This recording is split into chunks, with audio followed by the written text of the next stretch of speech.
इसके लिए topic heading ले लेते हैं। हाँ अब है तो लोग खड़े हो जाओ पास है क्या अली और फटाफट। इसके बाद अपने को लिखना है क्या हो गया था एंगल और डेप्थ रोटिंग ऑब्जेक्ट हो ना। इसके बाद हेडिंग क्या है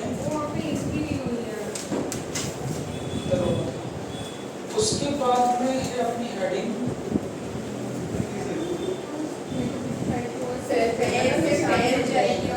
external equatorial position magnetic.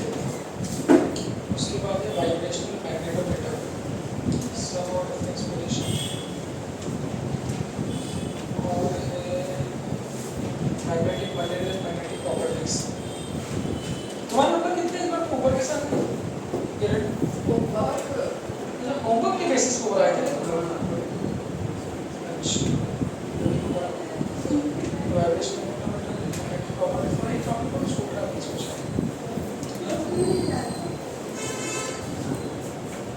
Notes लिखी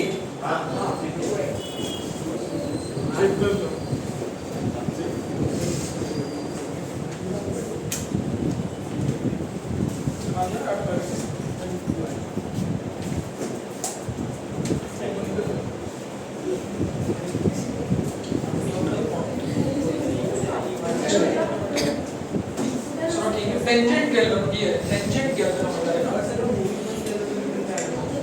वो भी वो इसमें नहीं मैग्नेटिज्म नहीं है वो उसका पार्ट है। ये कर लेते हैं दो मैग्नेटोमीटर है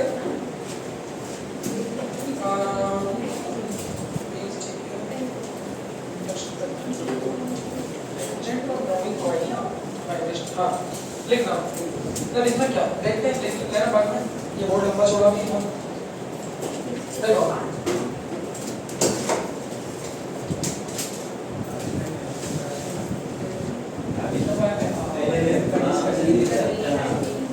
बहुत सारा बात यहाँ पे है। सुनो टेंजेंट गैल्वेनोमीटर देखो गैल्वेनोमीटर का काम होता है करंट को डिटेक्ट करना। अब वैसे तो ये कोई सब्जेक्टिव पार्ट नहीं है मोस्टली ये लैब के पार्ट है एक्सपेरिमेंटल पार्ट है। अगर एक्सपेरिमेंट आप लोग करते तो शायद बेहतर समझ में आता कि ये टेंजेंट गैल्वेनोमीटर कैसे काम कर रहा है। तो एक्सपेरिमेंट तो अपने पास नहीं है फिर बुक में दिखाते भी उससे समझने में वैसे नहीं आता है और की फोटो नहीं बना इसमें। अगर टेंजेंट गैल्वेनोमीटर का मैं फोटो बनाऊं तब वो मतलब फोटो मतलब जो अपने पास एक्सपेरिमेंट होगा तब वो अपने को असली में समझ में आएगी कि कहानी क्या है। तो यहाँ पर वो कहानी अपने को समझ में नहीं आनी है तो वो हम लोग फॉर्मूले से ही देख लेते हैं कि फॉर्मूले से क्या बोलते हैं।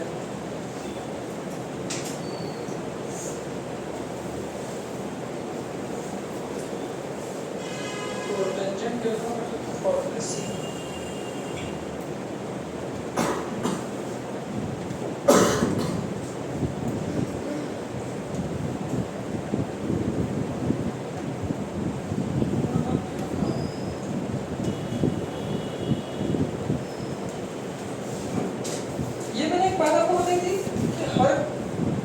जब भी मैग्नेट को एक्सटर्नल मैग्नेटिक फील्ड में लटकाते हैं तो वो हमेशा फील्ड की डायरेक्शन में आने की कोशिश करता है। क्या चाहिए मैग्नेट की इच्छा वो एक्सटर्नल मैग्नेटिक फील्ड की डायरेक्शन में आना चाहिए।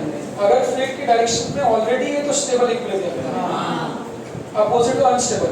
और अगर मैग्नेटिक फील्ड से कुछ एंगल पे तो वो फिर घूमेगी। वो टॉर्क कितना होगा उस प्रिंसिपल पे बेस्ड है टेंजेंट गैल्वेनोमीटर। तो टेंजेंट गैल्वेनोमीटर फोटो से तो नहीं समझ सकते कि है ही हमारे पास। तो इसमें ध्यान रखना टेंजेंट गैल्वेनोमीटर में बार मैग्नेट समझ लो। बार मैग्नेट का मतलब मैग्नेटिक निडल भी होती है जो आप लोग लैब में देखते हो ना magnetic compass needle.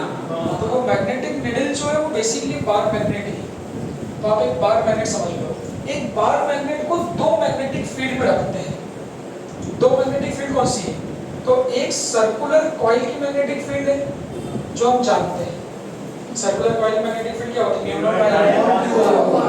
Mu pi are theta और n से मल्टीप्लाई करते हैं। और दूसरी मैग्नेटिक फील्ड जो होती है वो अर्थ की होती है। अब अर्थ की मैग्नेटिक फील्ड का भी कौन सा कंपोनेंट BH। देखो अर्थ की मैग्नेटिक फील्ड का BH किधर होता है ये नहीं पता था मैं, कल मैंने बताया था ना। मैग्नेट कैसे जुड़ी है? आइडियल केस कैसे निकलेगी मैग्नेटिक फील्ड? ऐसे निकलती है। इस पॉइंट पे देखो BH इधर रहेगा, ये B भी रहेगा। इस पॉइंट पे भी BH, इस पॉइंट पे टेंजेंट इधर BH इधर रहेगा ना इधर। क्या बोलते हो, चलेगा? मतलब ओवरऑल कहीं भी चेक करो अर्थ की मैग्नेटिक फील्ड का हॉरिजॉन्टल कंपोनेंट जो होता है वो हमेशा ऊपर होगा। तो ऊपर वाला डायरेक्शन कौन सी दोगे? ये कौन सा होता है? ऐसा बोलेंगे अर्थ की मैग्नेटिक फील्ड का जो BH होता है वो हमेशा ज्योग्राफिक साउथ से ज्योग्राफिक नॉर्थ आता है। ये चलेगा कि कल बताया हमेशा अर्थ पॉइंट पे जो BH होगा वो उधर ही होगा। तो मतलब जो अर्थ की मैग्नेटिक फील्ड थी, ये मत बोल देना अर्थ की मैग्नेटिक फील्ड साउथ से नॉर्थ आती है। अर्थ की मैग्नेटिक फील्ड का हॉरिजॉन्टल कंपोनेंट ज्योग्राफिक साउथ से ज्योग्राफिक नॉर्थ। तो जो टेंजेंट गैल्वेनोमीटर है वो किस पे बेस्ड है? तो वो इस पे बेस्ड है कि एक बार मैग्नेट को दो मैग्नेटिक फील्ड में लटकाना है। एक मैग्नेटिक फील्ड सर्कुलर कॉइल की और एक मैग्नेटिक फील्ड अर्थ का BH, जो अर्थ का BH किधर रहता है? साउथ से नॉर्थ। तो अब देखो कैसे लटकाना है। तो एक सर्कुलर कॉइल ले लो, ये मैं अपना फोटो बनाता हूँ। एक सर्कुलर कॉइल ले लो ऐसी, जिसमें करंट ऐसा फ्लो करा दो ऐसा, तो इसकी मैग्नेटिक फील्ड किधर रहेगी?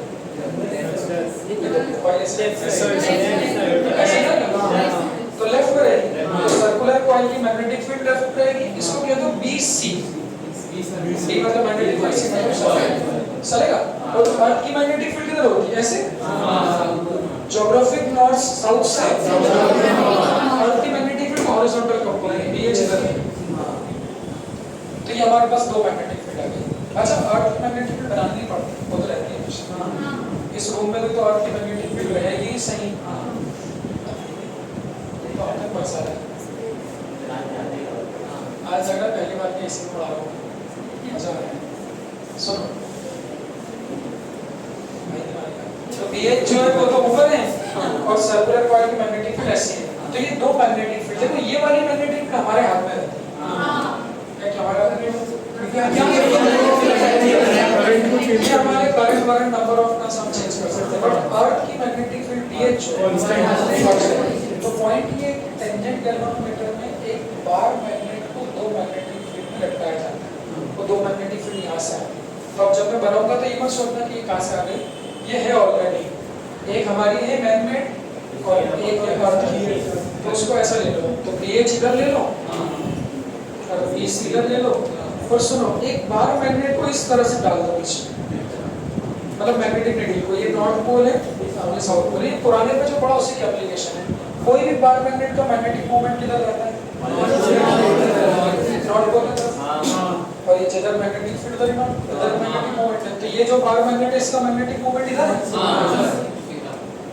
और यहाँ पे वो बार मैग्नेट का मैग्नेटिक मोमेंट लिखा है नहीं था।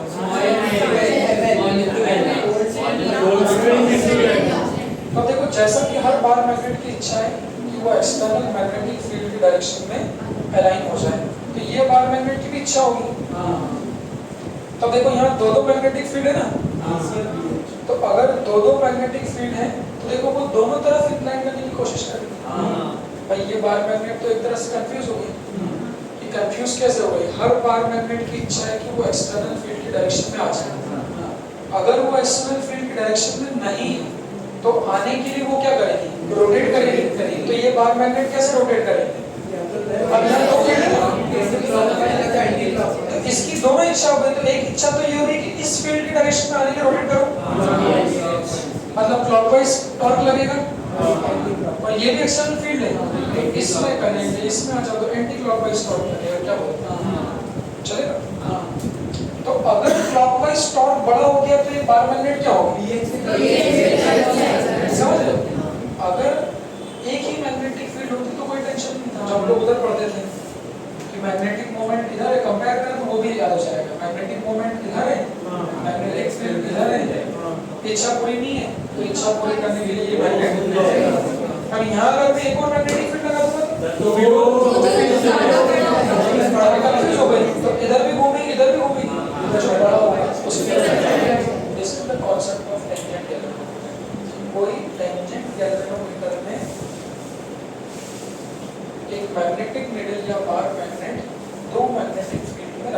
जब लैब में आप लोग काम करते हैं तो लैब में जब आप लोग काम करोगे तो लैब में ऑलरेडी पीएच तो रह गई क्योंकि अर्थ पे है और बीसी हम क्रिएट कर रहे हैं सर्कुलर कॉइल से। तो ये जो है अगर ये बड़ा होगा तो इसकी डायरेक्शन में आ जाएगी, ये जो बड़ा होगा तो इसकी डायरेक्शन में आ जाएगी। बट एक पॉसिबिलिटी आ सकती है जब वो मैग्नेटिक नीडल रेस्ट में हो जाए, तो पूरा गैल्वेनोमीटर कैसे काम कर सकता है वो तो हम लोग उतना नहीं समझ सकते, बट इतना विजुअलाइज कर सकते हैं कैसे। देखो गैल्वेनोमीटर का काम क्या है, करंट की डिफ्लेक्शन को देखना, करंट है या नहीं है ये बताना।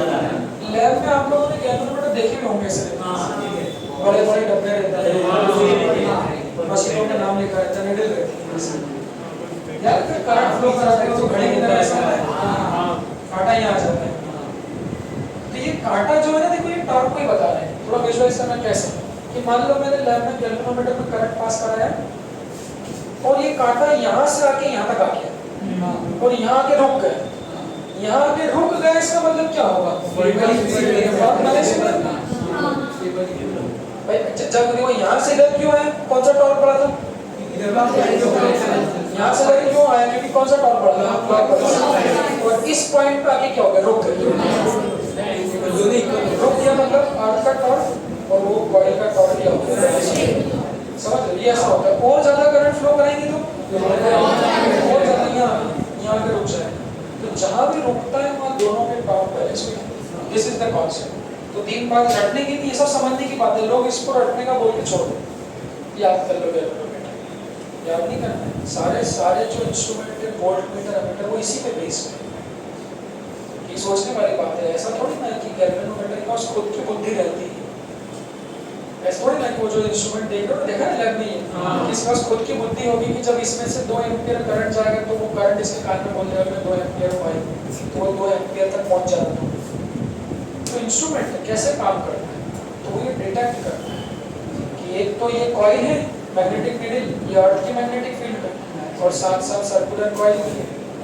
तो जितना ज्यादा करंट फ्लो कराओगे उतना ज्यादा घूमेगी और एक पोजीशन पे आके रुक जाएगी, जहां रुकेगी वहां दोनों के टॉर्क बैलेंस होंगे। तो ऐसे बैलेंस करता है ये एट इक्विलिब्रियम, जहां भी वो रुकी वहां दोनों के टॉर्क को बैलेंस करता है। टॉर्क का फॉर्मूला क्या होता है, ये थीटा किसके बीच में आता है, अब देखो तो इसका टॉर्क देखना, अगर ये एंगल थीटा है, थीटा देखिए किससे लेते हैं, BH से ले ना, तो अगर BH से ये एंगल थीटा है, ये एंगल कितना होगा, क्योंकि दोनों परपेंडिकुलर बराबर, ठीक है। तो देखो हमने बोला ये जो मैग्नेट है नीडल, ये नीडल किसकी नीडल है, वही वाली नीडल अंदर, तो ये जो नीडल है ये इधर भी घूमेगी, जिस पोजीशन पे आएगी वहां रुक जाएगा। तो इसका जब टॉर्क लिखेंगे तो n b कौन सा इनटू sin थीटा, तो ऐसा लिखेंगे टॉर्क किसका, अर्थ की मैग्नेटिक फील्ड का बैलेंस कर देगा टॉर्क किसका, सर्कुलर कॉइल, उस पोजीशन पे जाके नीडल रुक जाएगी। तो जब अर्थ की मैग्नेटिक फील्ड का लिखेंगे तो n bh sin थीटा, दोनों के बीच एंगल लिखेंगे, और जब सर्कुलर कॉइल का लिखेंगे तो n bc cos theta sin 90 minus theta. अब सुनो m सेम क्यों, क्योंकि नीडल तो सेम BH BC और फार्मूला वही तो sin थीटा, तो इसके साथ थीटा लेंगे, इसके साथ 90 माइनस थीटा, तो m से m क्या हो जाएगा, cancel, tan theta is equal to BC upon तो फार्मूला बन जाएगा, सुनो BH sin theta is equal to BC cos theta, BC cos theta, tan theta sin phi cos tan theta. तो ये कैलकुलेटर का प्रिंसिपल होता है, sin phi cos tan theta. सब मुझे एक बात है, तुम लोग थोड़ा एक बोलो मत, तो उसको आवाज जाएगी, उसको पास लाओ, शायद मेरी आवाज वहां तक रिकॉर्ड नहीं हो, दूर हो जाएगा बहुत, अल्ट्रा इग्नोर कर देना, मैं इसको पास लाऊंगा। और आप लोग जब मत बोलो क्योंकि फिर उनको आवाज नहीं आएगी तो मजा नहीं आएगा। अल्ट्रा वाइड में सिग्नल बैलेंस नहीं दिखेगा, मुझे लगता है तो होना चाहिए, ऊपर आवाज आती है वो है ना, आप लोग बोलोगे तो नहीं आएगी ज्यादा, देखो तो BC इज इक्वल टू कितना हो गया, BC इज इक्वल टू कितना हो गया, BH tan थीटा। इसको कहते हैं प्रिंसिपल, किसका प्रिंसिपल, टेंजेंट गैल्वेनोमीटर का। This is the principle of tangent galvanometer. ठीक है, तो BC is equal to BH tan theta, इसको आप डायरेक्ट याद कर सकते हो। अब समझिए, अब देखो गैल्वेनोमीटर सिलेबस में दो हैं, एक मूविंग कॉइल गैल्वेनोमीटर है और एक टेंजेंट गैल्वेनोमीटर है। ये इंस्ट्रूमेंटल पार्ट बहुत इंपॉर्टेंट रहता है और ये इंस्ट्रूमेंटल पार्ट ही आदमी छोड़ता है। छोड़ने का कारण क्या है? कोचिंग वाले छुड़वा लेते हैं बहुत सारे, बोले कि स्कूल का एक्सपेरिमेंट है, स्कूल में कर लेना, और स्कूल वाले कराते ही नहीं। तो ये फाइल में सब लिखा होगा आपका, बट फाइल आप टापते हो, फाइल तो आपने टाप टाप के लिखता है ना, तो ये सब फाइल में लिखा हुआ पार्ट है। अब नीट में इनमें से क्वेश्चन आ जाते हैं। तो टेंजेंट गैल्वेनोमीटर का प्रिंसिपल ऐसे याद करो कि magnetic field of coil is equal to magnetic field of earth horizontal component of earth into tan theta, और ये थीटा किसके बीच का एंगल था? हॉरिजॉन्टल के साथ एंगल है, ये तो वो कॉर्ड बन जाएगा फिर। ठीक है, अब BC की वैल्यू रख दो, ये भी याद नहीं करना। BC की वैल्यू μ0 I अपॉन कितना, ये एक टर्म के लिए n के लिए n से मल्टीप्लाई कर दो, इज इक्वल टू कितना, BH tan थीटा। देखो ये सब बनाने के रट्टे कुछ नहीं है, तो I कितना हो जाएगा, BH अपॉन μ0 n इनटू कितना, tan थीटा, और इस पूरी चीज को बोलता है कांस्टेंट K। तो फार्मूला बन जाएगा I is equal to K tan theta.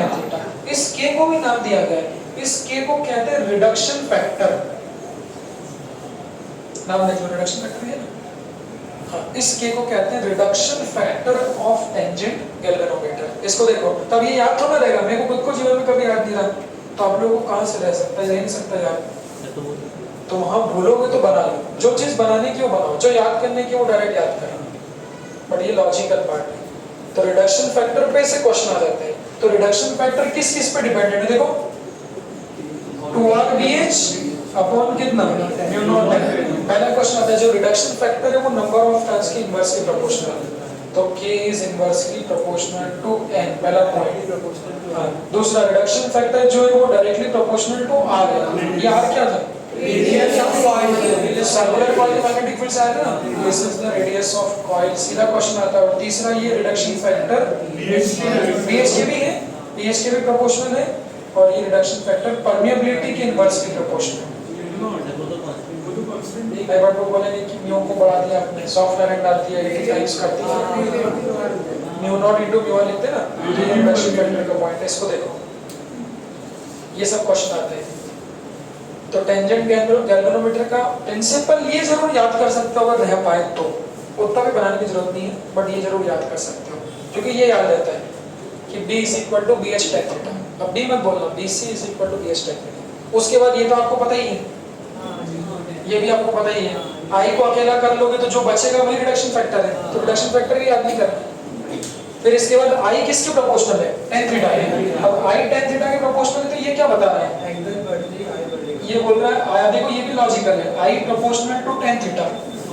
इसका मतलब क्या है कि जितना ज्यादा करंट होगा उतना ज्यादा क्या होगा, डिफ्लेक्शन होगा। गैल्वेनोमीटर का काम क्या है, करंट का डिफ्लेक्शन बताना। देखो ऐसे ही गैल्वेनोमीटर काम करता है, एक आइडिया लेने के लिए। एक आइडिया, जो इंस्ट्रूमेंट आप देख रहे हो ना, तभी तो बजाएगा इंस्ट्रूमेंट जो पढ़ते हैं, तो वो इंस्ट्रूमेंट ऐसे ही काम करता है, यहाँ लिखा रहता है कंपनी का नाम, यहाँ मिडिल रहती है ना, बीच में रहती है। हाँ, एक आइडिया दे दो यार। तो ये जो I proportional to tan theta है, वो यही बताता है कि जितना ज्यादा करंट आप पास करोगे उतना ही ज्यादा डिफ्लेक्शन।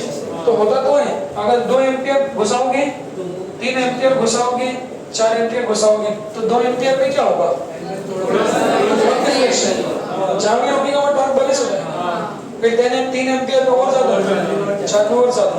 तो इस पे से भी क्वेश्चन आते हैं कि जो करंट है वो प्रोपोर्शनल टू क्या है, डिफ्लेक्शन। इसको देख लो, इसको याद कर लो, कैसे बनाना देख लो। BC is equal to BH tan theta.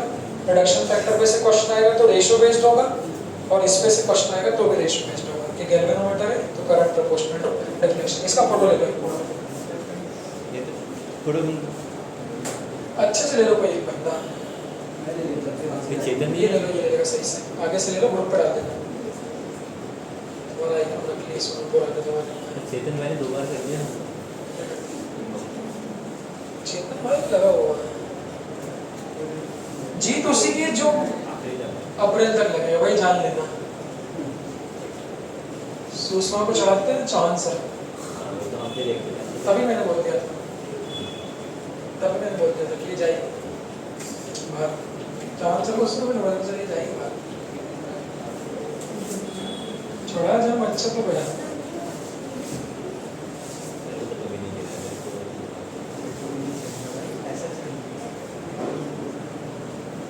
चढ़ा के गया और पग बड़े चेहरे पे दिख जाता है बच्चे के।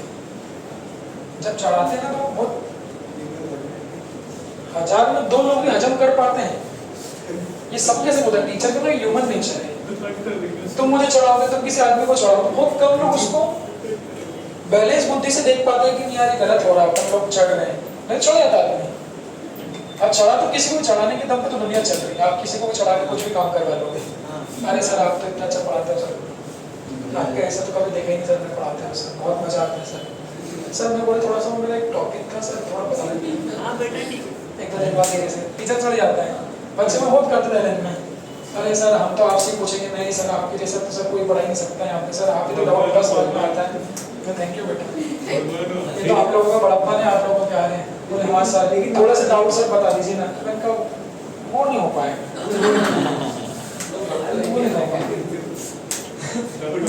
बहुत चलाते थे बेटा बच्चे बहुत। अरे सर नहीं, मेरा डाउट टीचर बेटा IIT बड़े बड़े NIT कॉलेज से आते हैं, 1-2 साल डाउट बताते हैं, तो उनसे पूछो बेटा, मैं तो छोटा बच्चा है। अरे सर नहीं सर आप तो IIT सबसे आगे। मैंने थैंक यू, मैं डाउट नहीं बताता वो ठीक है तुम्हारे बात। तो वहाँ सब समझ जाते थे अगर बहुत हरामी आदमी साला ये कितना भी चढ़ा लो इसको चढ़ता नहीं है। तो ये स्टाइल पुरानी है, चढ़ाने पढ़ाने की सब बच्चे वाली बात है। क्योंकि बच्चों के साथ कैसे चढ़ जाते। सुषमा चढ़ गई कि पेड़ पे? बेटा देखा मैंने ना सर मत। सुषमा के सामने बोलूँगा ना, चढ़ते हुए पेड़ पे चलेगी।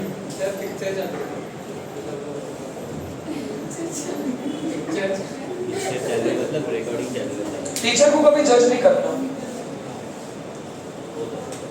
एक बार चूज कर लो, हमेशा एक बार उसको परख लो अच्छे से, अपने सारे पैमाने पे जांच कर लो उसकी। ऐसा तो नहीं चूतिया बना रहा है, ये भी है, वो भी चेक कर लेना। चूतिया तो नहीं बना रहा कि खुद पढ़ के आ रहा है उनको पढ़ा रहा है, ऐसा तो नहीं चूतिया, सब चेक कर लो।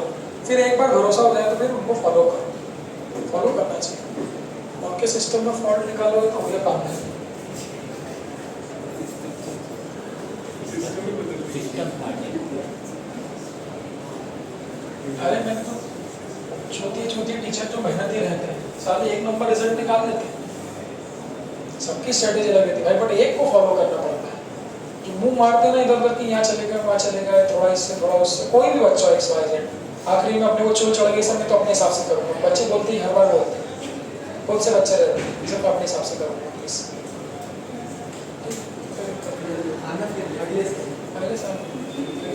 कुछ नहीं बोलता मैं, हर साल बच्चे रहते हैं। अच्छे बच्चों ने 630 640 इनके सेकंड रिपीट में आए, उन्होंने बोला कि सर मैं अपने हिसाब से करूँगा। तो उसके बाद मुझे तो कभी नहीं कोई मिला कि भाई ऐसा आ गया पलट के कि सर वो मैंने बोला था अपने हिसाब से करूँगा।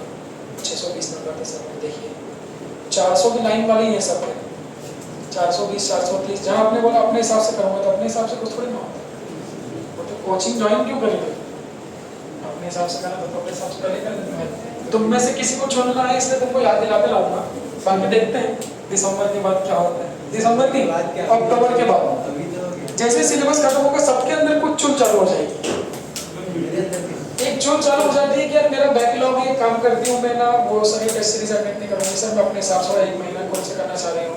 किसी के लिए चुन क्रैश कोर्स क्या चाहिए? ऑनलाइन फिजिक्स वाला ने 3 महीने का क्रैश कोर्स, 3 महीने में नीट क्लियर दावा करते हैं पूरा, कोई उसके चुन में आ जाएगा। आते हैं तुम लोग फिर देखते हैं कौन क्या होता है। दूसरा एप्लीकेशन देखो ये है वाइब्रेशनल मैग्नेटोमीटर, क्या होता है इसको देखना। ये दूसरी एप्लीकेशन है। वाइब्रेशनल मैग्नेटोमीटर से फ्रीली सस्पेंडेड मैग्नेट का टाइम पीरियड पता कर सकते हो। अब फ्रीली सस्पेंडेड मैग्नेट का टाइम पीरियड क्या होता है? कितनी एप्लीकेशन है? 1 2 3 4। फ्रीली सस्पेंडेड मैग्नेट का टाइम पीरियड क्या होता है? देखो जैसे पहले तो फ्रीली सस्पेंडेड मैग्नेट समझ लो, ये हमारे बार मैग्नेट है वही जिसको हम हमेशा यूज कर रहे हैं। ये जो ढक्कन है ये इसका नॉर्थ पोल है और ये जो है ये इसका साउथ पोल है। बचपन में एक पॉइंट सीखते थे, फ्रीली सस्पेंडेड मतलब धागे से बांध देना। तो इस मैग्नेट को धागे से बांध दो, धागा मेरे हाथ में धागे से बांध के। ये तो बेयर ग्रिल्स भी करता था। बेयर ग्रिल्स बताता था ना, डायरेक्शन भूल गया, मेरे पास कंपास नहीं है, तो वो क्या करता था, एक मैग्नेट को लटका के छोड़ देता था। तो फ्रीली सस्पेंडेड मैग्नेट हमेशा ऐसे करते करते करते करते ऑटोमेटिकली कहाँ जाती है, नॉर्थ साउथ। ये तो जानते हो।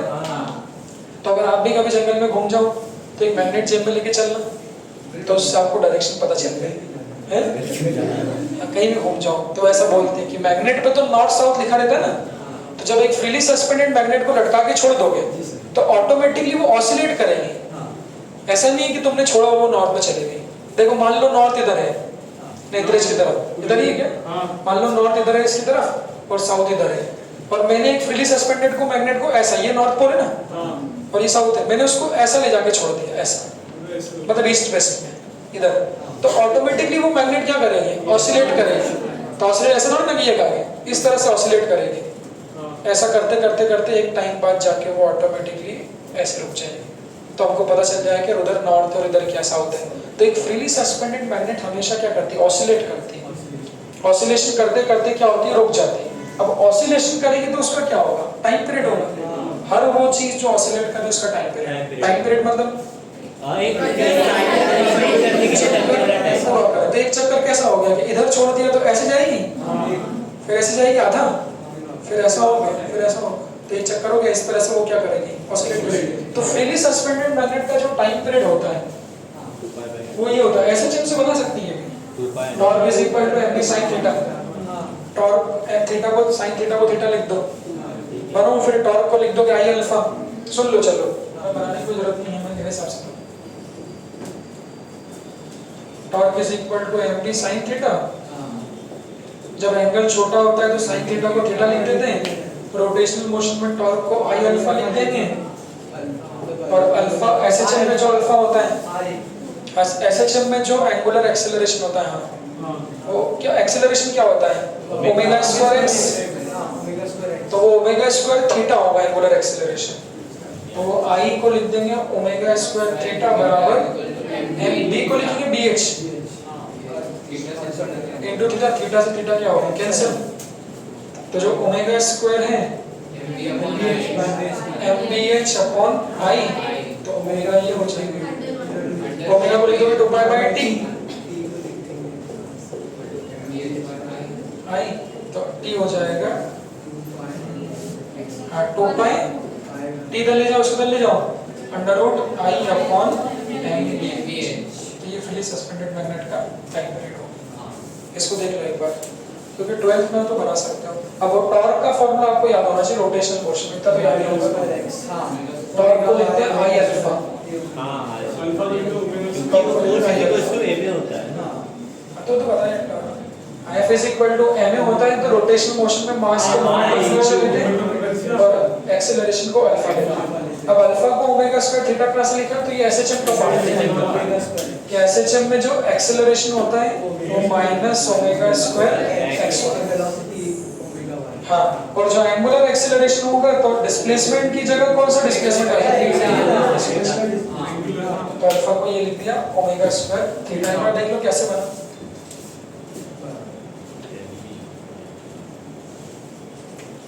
इसको देख लो।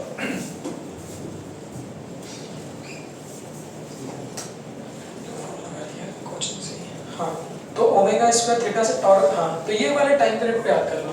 अच्छा आई क्या था यहाँ पे, टॉर्क में, टॉर्क को जब आई अल्फा लिखते हैं तो आई क्या है, मोमेंट ऑफ इनर्शिया। तो फ्रीली सस्पेंडेड मैग्नेट का टाइम पीरियड ये 3 फैक्टर पे डिपेंडेंट है, मोमेंट ऑफ इनर्शिया पे, मैग्नेटिक मोमेंट पे, mb sin थीटा में है मैग्नेटिक मोमेंट, और bh अर्थ की मैग्नेटिक फील्ड का कंपोनेंट। तो कोई फ्रीली सस्पेंडेड मैग्नेट का टाइम पीरियड इन 3 चीजों पर डिपेंडेंट है, इसको देख लो चलेगा। अब इसी टाइम पीरियड के एप्लीकेशन से हम बहुत सारी चीज लैब में कर सकते हैं। तो लैब में पहली एप्लीकेशन है to compare the magnetic moment of two magnet, to compare the magnetic moment of two magnet using किसकी मदद से, वाइब्रेशनल मैग्नेटोमीटर। तो वाइब्रेशनल मैग्नेटोमीटर एक एक्सपेरिमेंट है। अब देखो कोई भी बार मैग्नेट का मैग्नेटिक मोमेंट ऐसा नहीं है कि हमें पता होता है, हमें निकालना पड़ता है। अब मैं आपको एक लैब में ये तो एक्सपेरिमेंट है। अब वो स्कूल में कैसा करते हैं, स्कूल में जाते हैं, अगर एक्चुअल एक्सपेरिमेंट कर रहा है वैसे तो फर्जी बड़ा होता है, बट वो एक्चुअल एक्सपेरिमेंट ये होता है कि वो आपको दो मैग्नेट दे देंगे, लो भाई इन दोनों मैग्नेट का मैग्नेटिक मोमेंट बताओ, किसका मैग्नेटिक मोमेंट ज़्यादा है किसका कम है। तो ऐसे थोड़ी लिख के बता दोगे पढ़ के, ऐसा तो कर नहीं सकते। फिर आप बोलोगे हम लोग मैग्नेटिक मोमेंट का फॉर्मूला जानते हैं, एल तो निकाल लोगे, ये कहाँ से निकालोगे? लिखा हुआ इकट्ठा करोगे वहाँ पे, पोल स्ट्रेंथ थोड़ी ना पता रहती कोई मैग्नेट की, कोई मैग्नेट की पोल स्ट्रेंथ पता ही रहे कर ही नहीं सकते। पोल स्ट्रेंथ जब भी पता करोगे जब एम पता होगा और क्या पता होगा, एन पता होगा। तो इसका मतलब ये है कि देख के और सब उंगली करके नहीं कर सकते, तो ये एक्सपेरिमेंट की मदद से कर सकते हैं। कोई बार मैग्नेट का टाइम पीरियड की मदद से हम लोग क्या कर सकते हैं, मैग्नेटिक मोमेंट पता कर सकते हैं। कैसे देखो, ये बीएच किस पे डिपेंडेंट है, क्या बताया था? बीएच प्लेस पे, अर्थ की मैग्नेटिक फील्ड चाइना इंडिया अलग अलग जगह, तो बीएच तो प्लेस पे डिपेंडेंट है। मोमेंट ऑफ इनर्शिया की पूरी जानकारी हमारे पास है, बार मैग्नेट का ml²/12 याद है? मैग्नेट बार मैग्नेट कैसे होता है, ml²/12 3, बट जो भी है वो फैक्टर तो बदलते रहेगा, बट ये तो ml² पे डिपेंड है। अब यहाँ m मास था, ये कैपिटल M मैग्नेटिक मोमेंट है और यहाँ स्मॉल m मास, तो फैक्टर देखना। तो मोमेंट ऑफ इनर्शिया जो है वो मास और लेंथ पे डिपेंडेंट है, BH जो है वो प्लेस पे डिपेंडेंट है, मैग्नेटिक मोमेंट जो है वो पोल स्ट्रेंथ इनटू लेंथ, यहाँ स्मॉल m क्या है, पोल स्ट्रेंथ इनटू लेंथ पे डिपेंडेंट। ये सब फैक्टर तीनों के मैंने बता दिया, ये चेंज करोगे तो ये सब चेंज हो जाएगा। तो टाइम पीरियड जो है वो किस पे डिपेंडेंट है, तीनों पे डिपेंडेंट है, आई एम BH। BH किस पे डिपेंडेंट है, मोमेंट ऑफ इनर्शिया, काटाकुटी करेंगे मैग्नेट को तो फिर चेंज हो जाएगा, बताया था मैंने पहले भी, और यूज करेंगे मैग्नेटिक मोमेंट इस पे डिपेंडेंट। कैसे हम लैब में दो मैग्नेट का मैग्नेटिक मोमेंट पता कर सकते हैं, उसके लिए फिर से फंडामेंटल इस पे आ जाओ, वाइब्रेशन मैग्नेटोमीटर पे। तो वाइब्रेशन मैग्नेटोमीटर से क्या करते हैं, एक मैग्नेट को फ्रीली सस्पेंड करते हैं। वो मैग्नेट क्या होती है, ऑसिलेट करती है, करंट सोलो भी रहेगी, सॉरी एसी सर मैं तो एक एसी बंद करता हूँ, तो वैसे सबसे सेफ जगह पे बैठा मुझे लगता है, नहीं बैठा पीछे चले जाओ, वो इसी में चल रहा है क्या?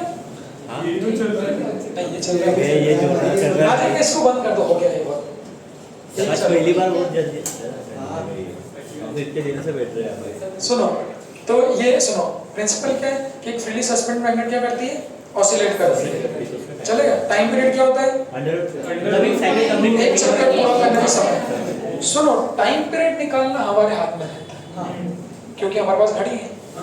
एक स्टॉप वॉच लेके बैठ जाओ, तो एक स्टॉप वॉच से टाइम पीरियड तो मैं चेक कर सकता हूँ। कैसे, तो मेरे को सर बोलेंगे कि ये लो ये मैग्नेट, इसका टाइम पीरियड बताओ, तो मैं धागा, ऐसा नहीं किसी धागे से देसी काम चलाते हैं, पूरा एपरेटस होता है।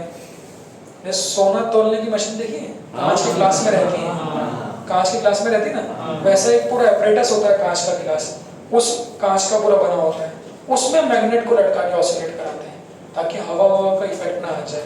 बट हम लोग तो देसी काम करेंगे, सर बोलेंगे कि इसका टाइम पीरियड बताओ, तो मैं धागा लाऊंगा, इसको लटका दूंगा और कहीं भी ले जाके छोड़ दूंगा, तो मैग्नेट ऑटोमेटिकली क्या करेगी, ऑसिलेट करेगी, चलेगा। और ओम को मैंने बोला था घड़ी लेके बैठे, तो ओम टाइम पीरियड नोट कर लेगा, यहाँ से यहाँ तक जाने का टाइम पीरियड नोट कर सकते हो ना, तो घड़ी से हम टाइम पीरियड नोट कर सकते हैं। तो टाइम पीरियड निकालना हमारे हाथ में। फिर देखो, अब मैं दो मैग्नेट दे दिए आपको, उन्होंने दो मैग्नेट दे दिए, तो उन्होंने बोला सर ने कि एक मैग्नेट ये लो बेटा, ये वाला, इसका मैग्नेटिक मोमेंट बताओ, और दूसरा मैग्नेट ये लो। तो मैंने दोनों मैग्नेटिक मोमेंट को दो धागे से लटका दिया। कुछ ना कुछ पॉइंट बताओ, मैडम बोलिए। हेलो जी मैडम बोलिए ना।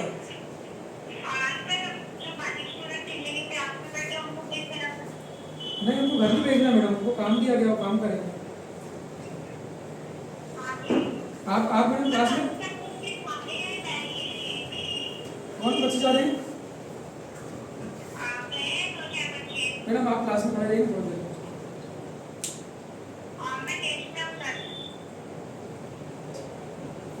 ठीक है, कोई दिक्कत नहीं है।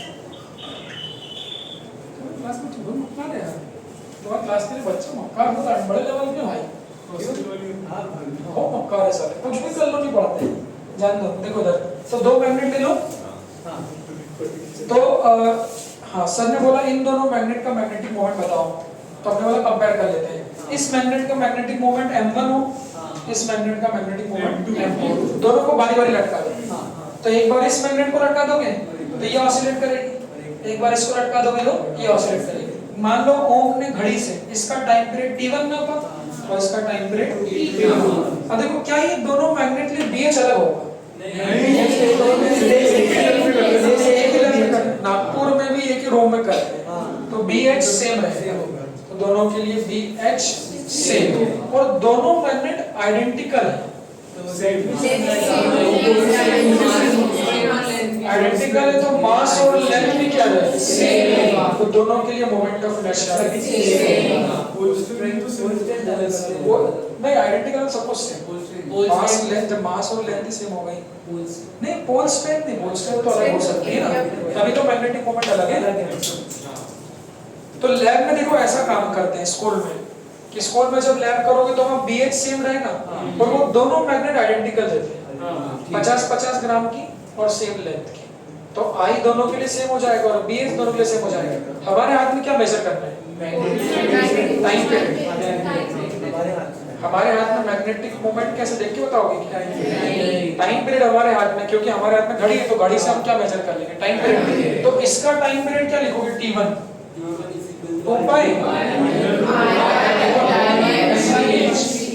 क्योंकि सेम रहेगा। इसका टाइम पीरियड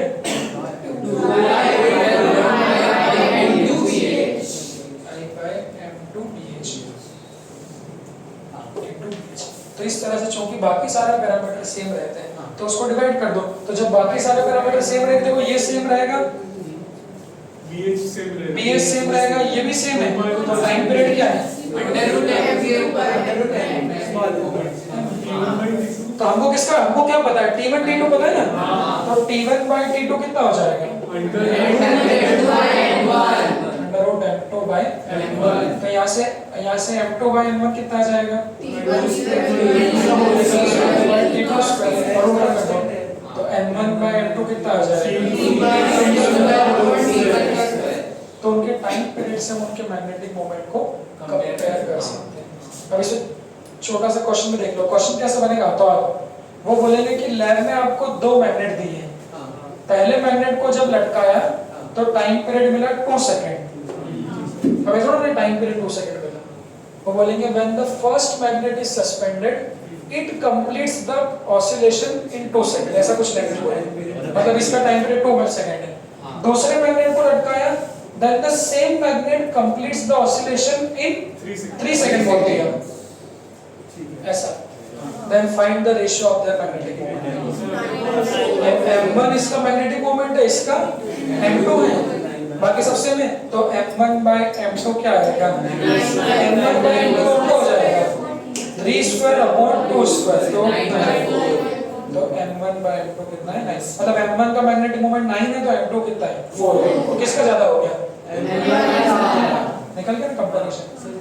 पोल स्ट्रेंथ की वेरिएशन क्योंकि लेंथ सेम है। हां, तो इस तरह से लैब में काम करते हैं। अब लैब में ये भी टाइम पीरियड ही दिया होता है, हमको निकालना पड़ता है, वही एक्सपेरिमेंट है कि सर बोलेंगे इस मैग्नेट का बताओ मैग्नेटिक मोमेंट कितना है, तो एक बार आप एक मैग्नेट को लटका दोगे, उसको ऑसिलेट कराओगे, टाइम पीरियड चेक करोगे, फिर ऐसे बहुत सारे रिपीटेशन करवाते हैं। उसी मैग्नेट को एक बार फिर लटकाओ तो एक बार 3 सेकंड आएगा, फिर एक बार 3.2 आ जाएगा, फिर एक 2.8 आ जाएगा, एक बार 2.9 आ जाएगा, तो उन सब का एवरेज निकाल के 3 लगेगा। हाँ वही तो है relation, time period inversely proportional है, तो जिसका टाइम पीरियड ज्यादा है उसका मैग्नेटिक मोमेंट कम है। ये पहला एप्लीकेशन कौन सा हो गया? टू कंपेयर मैग्नेटिक मोमेंट, दो मैग्नेट के मैग्नेटिक मोमेंट को क्या करना है? कंपेयर करना है, किसकी मदद से? Time period. और कैसे कि टाइम पीरियड से मैग्नेटिक मोमेंट का अंदाजा लगा सकते हैं। इसका फोटो ले लो,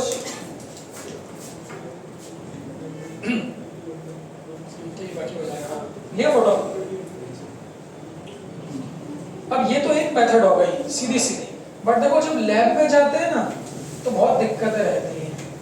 दिक्कतें क्या रहती हैं कि ऐसा थोड़ा ना टाइम पीरियड नापना कोई हल्का काम है 2 सेकंड, वही नहीं ढंग से होता है।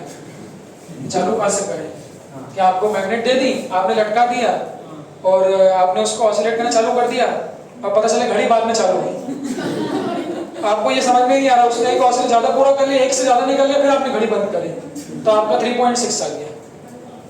और आपको थोड़ी ना मालूम वो सही कौन सा है वहां पे, हमको सही थोड़ी ना मालूम है। फिर आपने मेजर किया तो अगली बार पहले ही चालू कर दी। अरे नहीं सर, वो हवा आ गई। नहीं, पहले चालू कर दी और पहले ही बंद हो गई तो 2.6 ही आ गया। तो इसलिए वो बोलते हैं कि ज्यादा रीडिंग लो।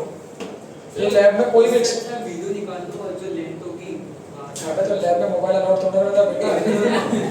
फोटो ले लो, एक्सपेरिमेंट ऐसे तो होते हैं फोटो ले लो। कि जब लैब में एक्सपेरिमेंट करवाते हैं तो वहां पे वो बोलते हैं कि कोई भी एक्सपेरिमेंट रिपीटेशन का more will be the repetition more will be the accuracy. हम लोग एरर में पढ़े भी थे, तो इसलिए वो बोलेंगे कम से कम 10 रीडिंग लो और 10 रीडिंग का एवरेज ले लो कि 2.6, 2.8, 2.9, 3.6, 3.9 सबको एवरेज मारोगे तो वो 3.2 के आसपास आ जाएगी।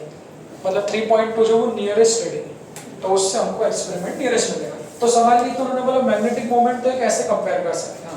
फिर वो एक और तरीका लिया है कि दो मैग्नेट के मैग्नेटिक मोमेंट को और एक्यूरेट निकालने के, और एक्यूरेट निकालने के लिए दूसरी एप्लीकेशन है, और दूसरी एप्लीकेशन है सम एंड डिफरेंस मेथड।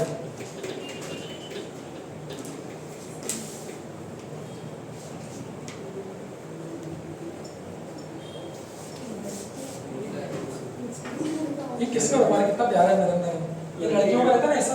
हाँ, इसलिए प्यारा लग रहा है। मुझे अच्छा लगता है बहुत इस तरह का नरम नरम रुमाल।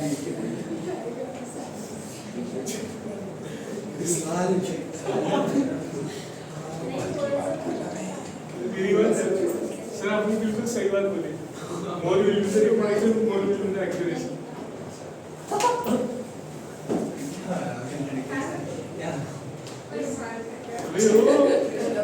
क्या सोच रहे हो?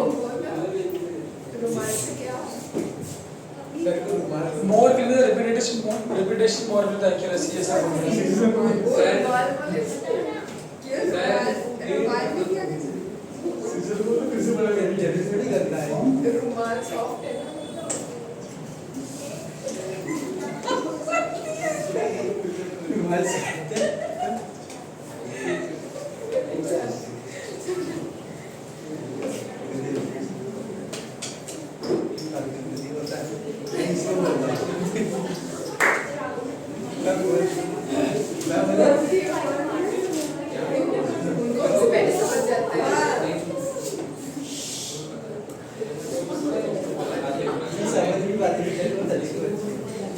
सुनो, एक और मेथड है अपने पास में सम एंड डिफरेंस मेथड।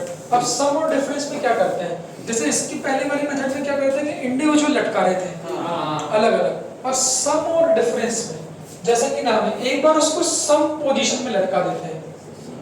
तो सम पोजीशन का मतलब होता है ऐसा समझो,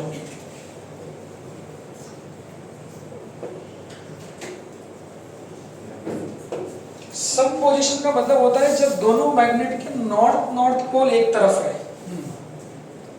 जब दोनों मैग्नेट सम मतलब एक जैसा, तो जब नॉर्थ पोल एक तरफ रहेंगे तो सम पोजीशन होगी। तो इस मैग्नेट का मैग्नेटिक मोमेंट किधर रहेगा, नॉर्थ पोल है, तो इस मैग्नेट का मैग्नेटिक मोमेंट इधर रहेगा और इसका भी किधर रहेगा, इधर रहेगा। तो सम मतलब जब दोनों का मैग्नेटिक मोमेंट सेम डायरेक्शन।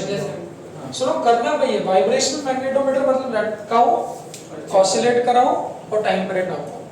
तो जब सम पोजीशन में दो मैग्नेट को लटकाते हैं तो इसके लिए हमको टेप की जरूरत है। पहले हमको कैसे बोले थे, वो बोले थे पहले इन दोनों का टाइम पीरियड कंपेयर कर, तो हमने इसको लटका दिया, ऑसिलेट करा दिया, एक बार इसको लटका दिया, ऑसिलेट करा दिया। तो इससे जो हमको मिला वो उतना एक्यूरेट नहीं था। तो सम पोजीशन के लिए उन्होंने क्या किया, दोनों मैग्नेट को चिपका दिया। तो इस तरह से चिपकाओ कि दोनों के नॉर्थ पोल और नॉर्थ पोल सेम डायरेक्शन में है। समझ गया क्या बोला था? लावण्या कोई कमजोर खिलाड़ी नहीं, तो उसको कमजोर मत समझो। सबसे पहले हंसी उसके चेहरे पर है। और नंदी को देखो, उन्नति के हंस रहे हैं ये लोग? आपको देख के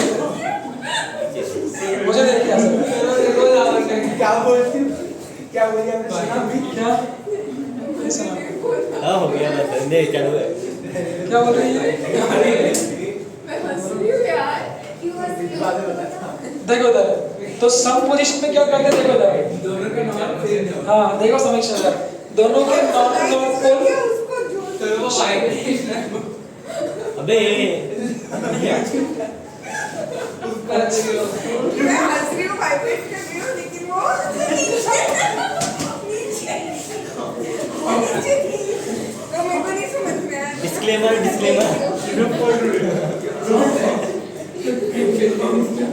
समझ के तुम लोग 12वीं की लड़कियां हो, पता चल रहा है एक्चुअल कुछ नहीं घुस गया इन लोग। सुनो, जब दोनों के नॉर्थ पोल को एक तरफ चिपका दो, और इसके लिए हमको उनको चिपकाना पड़ेगा टेप से, तो हमने उसको क्या कर दिया, टेप से चिपका दिया। अब चिपके रहने दो, और वाइब्रेशनल मैग्नेटोमीटर है तो क्या करना है, करना तो ऑसिलेट ही है। तो पहले अलग अलग लटका के ऑसिलेट करा रहे थे और टाइम पीरियड अलग अलग नाप रहे थे, इसका T1 नापा, इसका T2 नापा, फिर उन्होंने बोला कि यार और अच्छा मैग्नेटिक मोमेंट चाहिए एक्यूरेट, तो सम पोजीशन लटका है, तो सम पोजीशन में चिपका के लटका दो, एक जैसा धागा लाओ, और जब चिपका के लटकाओगे तो टाइम पीरियड अलग आएगा ना? नहीं क्यों, अब भारी नहीं हो जाएगी ये? मोमेंट ऑफ इनर्शिया बदल जाएगा। तो चिपका के पोजीशन में लटकाओगे तो वही है, इस तरह से ऑसिलेट करेगी। दोनों लटक के क्या कर रहे हैं, ऑसिलेट कर रहे हैं, तो वो हो गया सम पोजीशन। मैं तो गलत है, चिपका के लटकाऊं, यस मैं चिपका के लटका के ऑसिलेट करा रहा हूं। तो इसमें जो टाइम पीरियड मिलेगा वो क्या होगा, टी सम।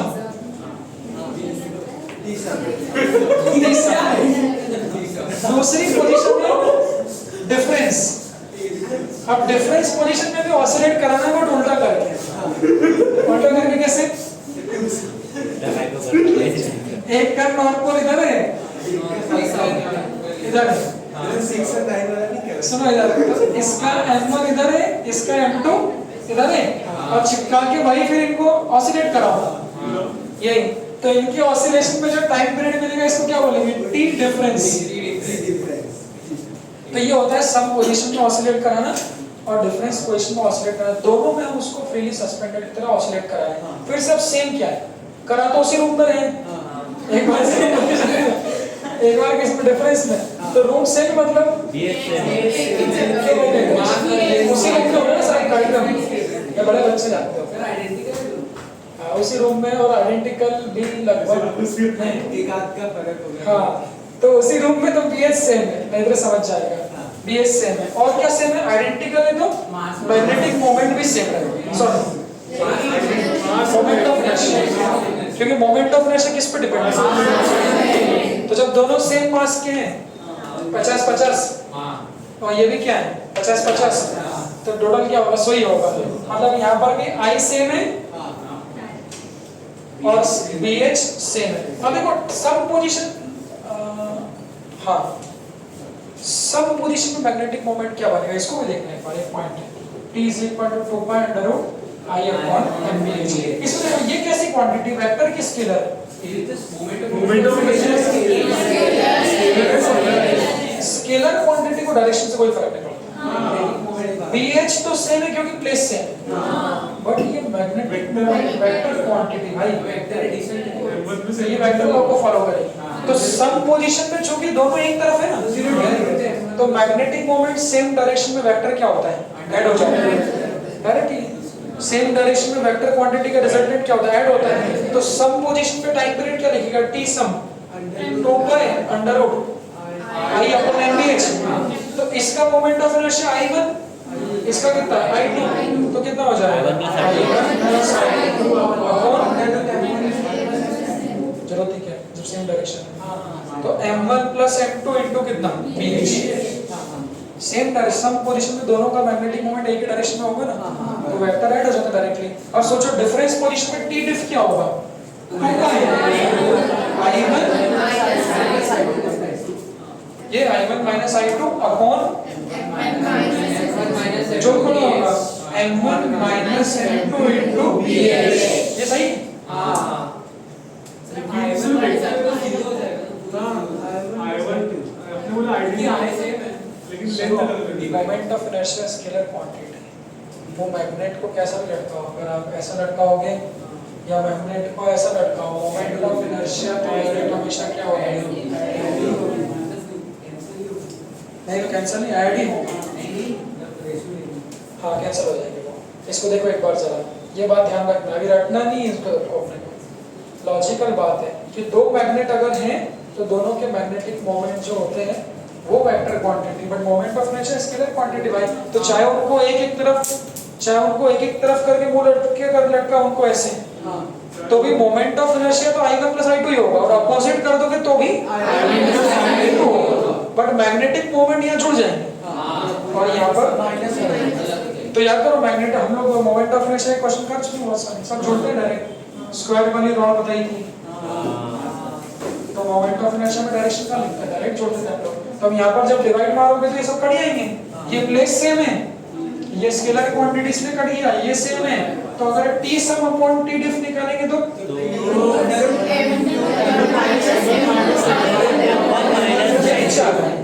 तो जब इसको डिवाइड करूंगा इससे तो ये ऊपर आ जाएगा m1 - m2 / m1 + m2। मैं इसको और खोलेंगे, सुनो, और सॉल्व करोगे, स्क्वायर करोगे दोनों तरफ ये वो करके, तो जो फाइनल बनेगा उसको याद कर लो। जो फाइनल बनेगा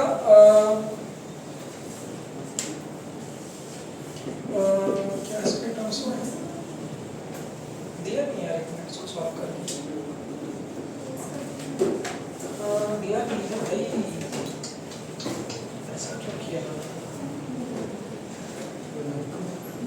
या इसको यही छोड़ दें, हां या तो सॉल्व करना है, वहां सॉल्व करना पड़ेगा। ऐसे रहने दो, इधर सही है। सुनो मैं उससे बताना चाहता हूँ, उससे ही सॉल्व करते हैं।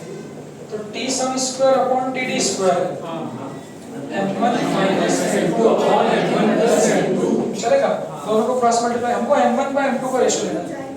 ये बच गई बेटा, पक्का? हां बस चलो सबको बोलो, तो ये कितना आ जाएगा, m1 ts square plus m2 ts square, total का हो गया बता td स्क्वायर हमको m1/m2 निकालना है।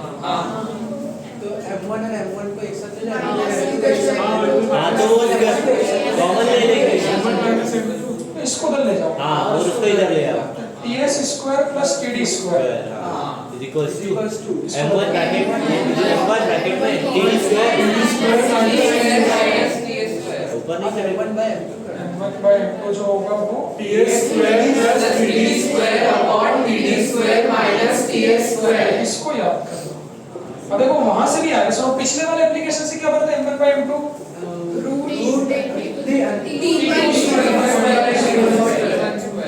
तो आपको दोनों में समझ में आएगा कि ये वाला कब जब इंडिविजुअली लटका है, इंडिविजुअली एक बार m1 को लटका, एक बार m2, बट मैग्नेट वही थी बट अलग अलग, तो जो टाइम पीरियड का रेशियो है वो ये आया।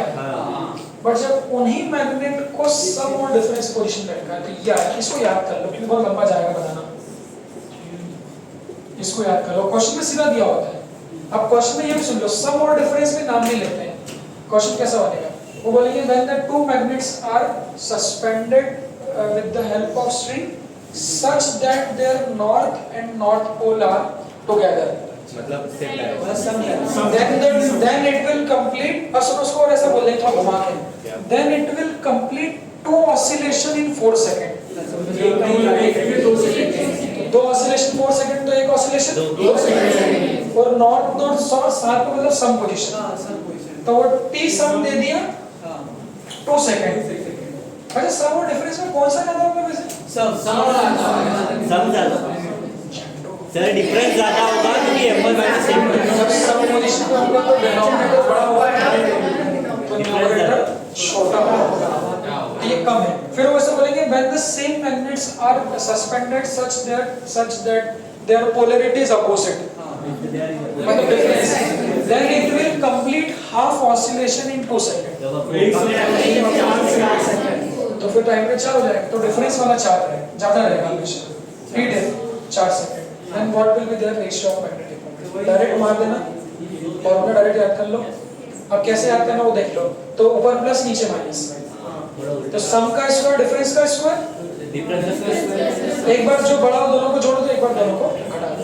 इसको देख लो, ठीक है? फटाफट एक 5 मिनट और लूंगा, इसको फोटो ले लो जल्दी, तो ये खत्म हो जाएगा। तीसरी ये दो एप्लीकेशन कौन सी हो गई? मैग्नेटिक मोमेंट निकालना, ये भी किसकी है? मैग्नेटिक मोमेंट निकालना। तीसरी एप्लीकेशन होती है अर्थ की मैग्नेटिक फील्ड को कंपेयर करना दो जगह पे। ये भी उसकी एप्लीकेशन है। क्योंकि देखो अर्थ की मैग्नेटिक फील्ड का डेटा भी सुन लो, एक लेक्चर इसको बचा अपना, कल मैग्नेटिक मेटल पढ़ेंगे। अर्थ की मैग्नेटिक फील्ड का डेटा भी सुन लो। जो अर्थ की मैग्नेटिक फील्ड होती है, सुनो इस बार स्टारो तो बंद नहीं हो रहा ना, बोल दिया ना किसी ने, नहीं हो रहा। हां ठीक है, फुल 12 ये इलास्टिसिटी और ग्रेविटेशन, वो वाला टेस्ट तो मैंने बोला था ना, मंडे को अगर होगा तो लेंगे, पर मंडे को अभी नहीं हो रहा। उस अगला जो होगा स्टारो मंथ अगला उसमें अपन लेंगे, क्योंकि स्टारो मंथ में 11 का नहीं तो मजा नहीं आएगा, पैसे का मामला है। तो फिर तो उसमें रिस्क नहीं लेते। पूरा 12 का जो आता है हमेशा फुल स्टार्टिंग से नहीं मॉडर्न से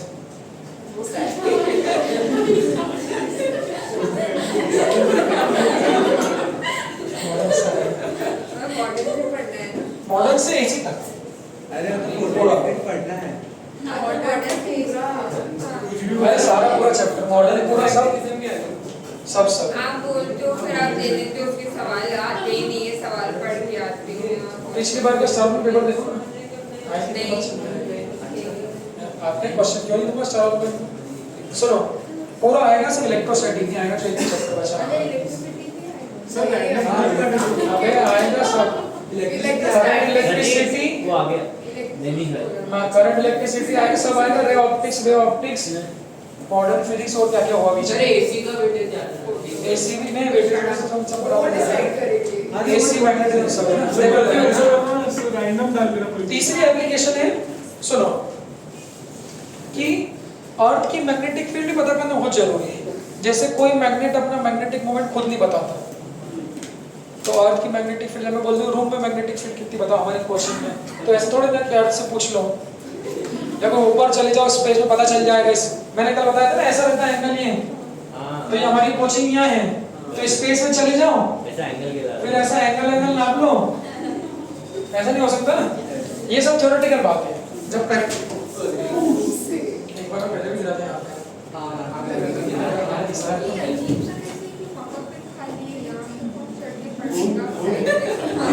This is Prajna. छुट्टियां लो जी, हाउस में पढ़ना खाली होना चाहिए। वो इसलिए आगे आदमी गिरे तो मर जाए। वो उसका वो ना ये निशान है ना। क्योंकि जो हमारे डॉक्टर है उनको पैसा मिले स्टार्टिंग में।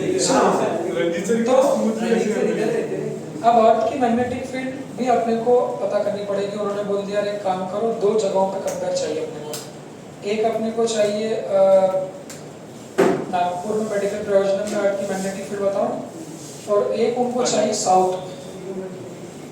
अब दो जगहों पे अर्थ की मैग्नेटिक फील्ड कंपेयर करना है। तो वही बात है कि मैग्नेटिक फील्ड खुद तो नहीं बताएगी मैं यहाँ पे इतनी हूँ, वहाँ पे इतनी हूँ। कंपैरिजन, ये सारे एक्सपेरिमेंट कंपैरिजन के लिए।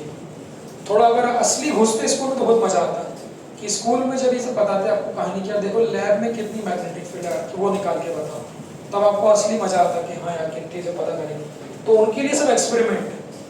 तो ये दो मैग्नेट की वजह से हम ये भी कंपेयर कर सकते हैं कि दो जगहों पे कितनी मैग्नेटिक फील्ड है, नागपुर में कितनी, साउथ में कितनी है। तो वो कैसे, तो हमारे हाथ में मैग्नेट है और उसको ऑसिलेट करता है, ये हमारे हाथ में।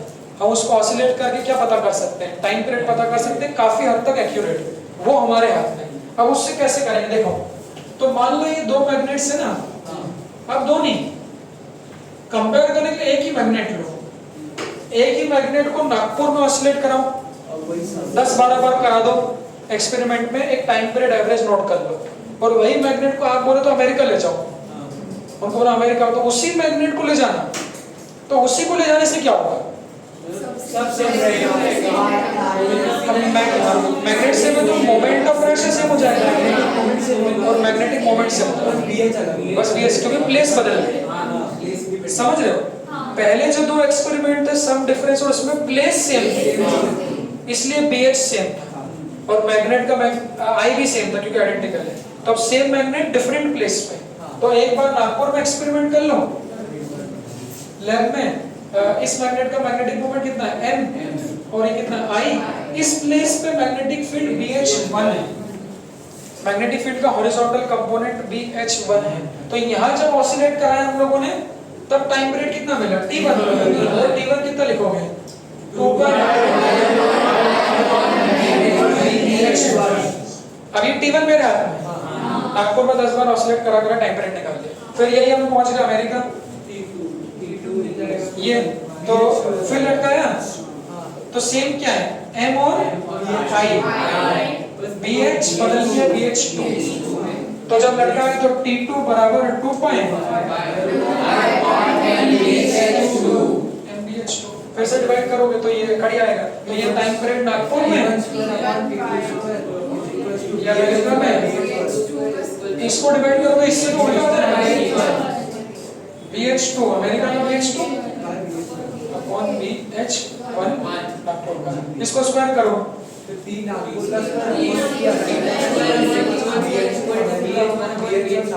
is equal to BH2 America का अपॉन BH1 का। अब सुनो BH is also not the magnetic field, it is just the horizontal component। तो कल मैंने आपको बताया कि BH,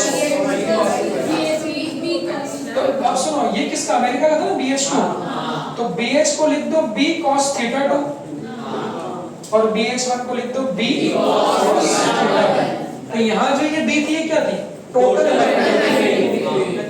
टोटल अमेरिका में और टोटल नागपुर में। तो इसकी मदद से हम कंपेयर भी कर सकते हैं। तो हमारे हाथ में क्या रहेगा टाइम पीरियड रहेगा और आपको एंगल ऑफ डिप भी पता रहना चाहिए कि अमेरिका में एंगल ऑफ डिप कितना है और इंडिया में नागपुर में एंगल ऑफ डिप कितना है। क्या नहीं सेम क्यों पागल हो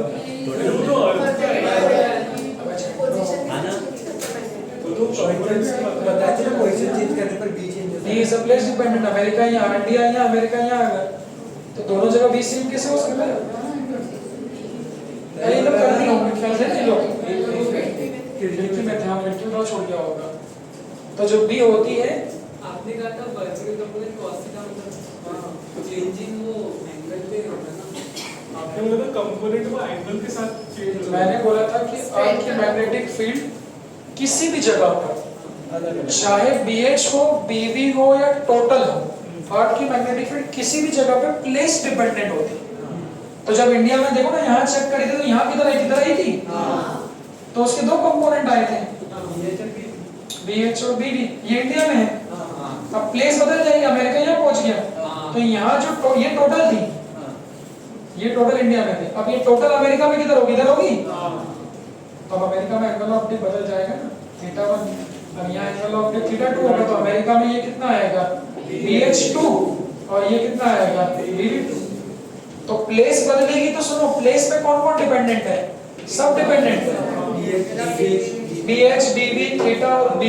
तो प्लेस बदलेगी तो सब बदलेगा। तो ये जो टोटल मैग्नेटिक फील्ड ये अलग होगी अमेरिका में और नागपुर में भी और एंगल ऑफ डिप क्या होगा। तो देखो हमारा लैब में कितना अच्छा, अगर लैब होती तो बहुत मजा आता कि टाइम पीरियड तो मेरे पास है ही, एंगल ऑफ डिप पहले से दिया होता है वहां पे, तो उससे हम लोग उन दोनों जगहों पर मैग्नेटिक फील्ड को कंपेयर कर सकते हैं। ठीक है, उससे आपको पता चल जाएगा ज्यादा कहाँ पे इंडिया में ज्यादा है कि अमेरिका में ज्यादा है। ठीक है, चलो फोटो ले ले। अब इसमें एक लेक्चर बचा हुआ है मैग्नेटिक मटेरियल।